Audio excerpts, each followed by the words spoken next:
Je veux vraiment te simplifier la vie comme gestionnaire de programme jeunesse et donc je veux te partager les 4 qualités essentielles d'un leader en petite enfance pour que tu puisses t'assurer de travailler ces objectifs dans ton développement professionnel.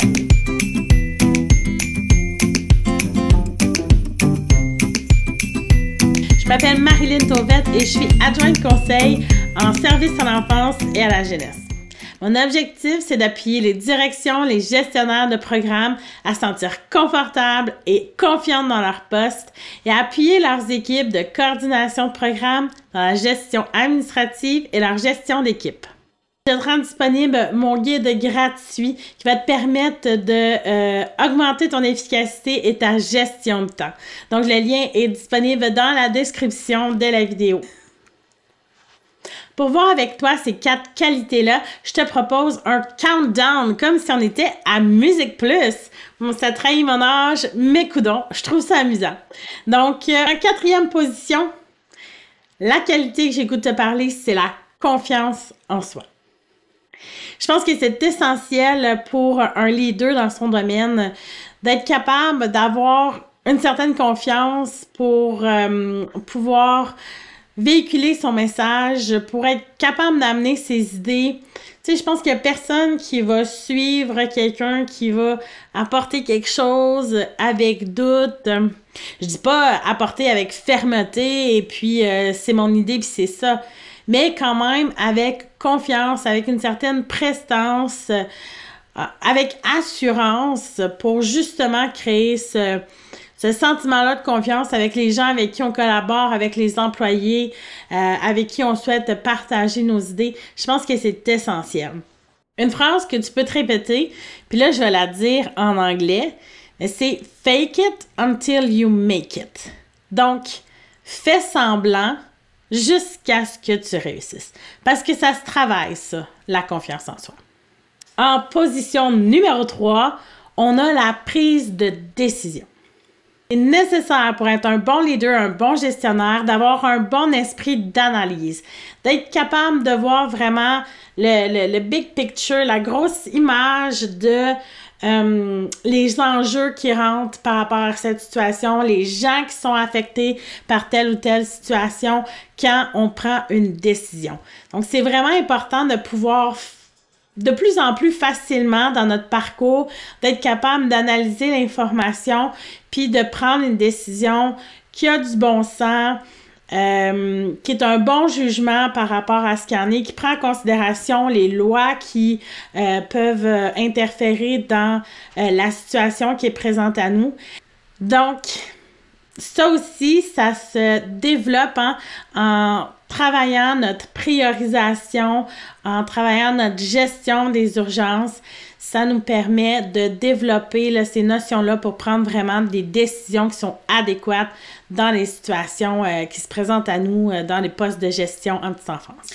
En position numéro 2, il y a les communications. Je pense vraiment que pour être un leader dans son domaine, c'est important d'accorder du temps à nos communications et une certaine réflexion aussi. Je pense que c'est le nerf de la guerre. Dans les compréhensions avec nos relations interpersonnelles, il y a tellement de choses qui peuvent venir en jeu, qui peuvent venir interférer. D'être capable d'être clair pour établir des objectifs, puis de vulgariser les notions qui vont nous permettre d'avancer et de les atteindre. Fait que de travailler notre communication à être de bons vulgarisateurs de l'information et des théories qui sous-tendent notre profession également. Et finalement, en position numéro 1, roulement de tambour, c'est la transparence. C'est impossible d'être un leader qui est bon dans tout ce qui touche la petite enfance ou notre domaine. Hein. Donc, c'est important d'être honnête, de s'avouer ces choses-là, puis de le verbaliser.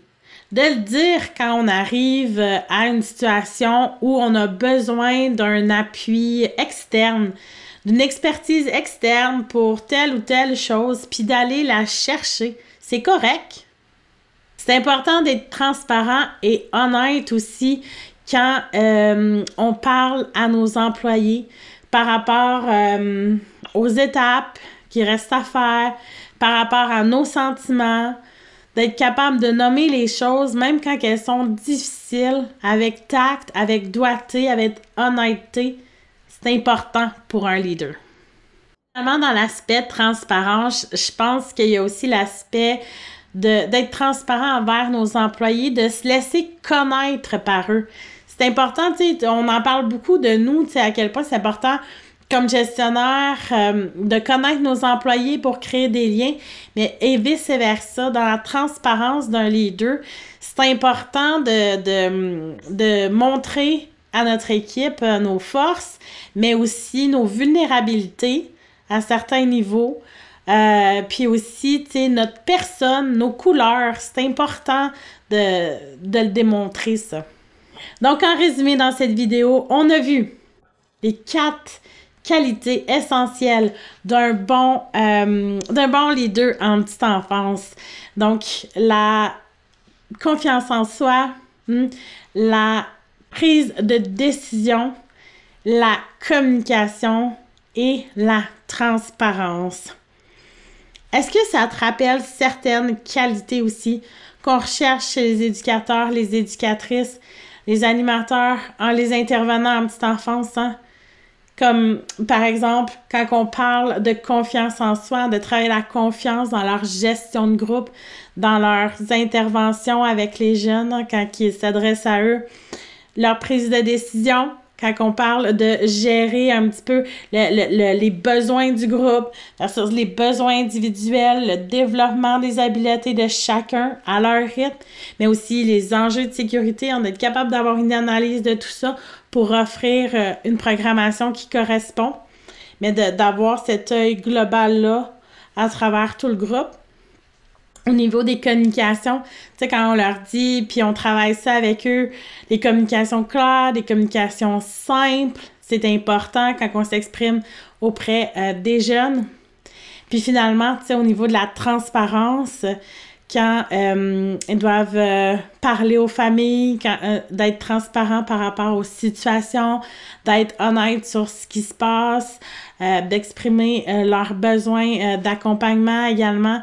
Fait que c'est des qualités que tu travailles au quotidien avec ton équipe, que tu as travaillé aussi à travers ton parcours professionnel, puis que maintenant, tu peux continuer à travailler au niveau de ton développement professionnel à un autre niveau en tant que gestionnaire en petite enfance. Ces 4 qualités-là d'un leader en petite enfance. Oublie pas de télécharger mon guide gratuit qui est, le lien est dans la description, qui va te donner un coup de main au niveau de ta gestion de temps. Finalement, dis-moi en commentaire laquelle de ces qualités tu souhaites approfondir davantage dans ton parcours professionnel, dans tes objectifs professionnels au courant de cette année. Ça m'intéresse. Et puis, si tu as aimé la vidéo, clique j'aime, s'il te plaît, partage la vidéo. Et puis, on se revoit bientôt dans une nouvelle vidéo. Bye!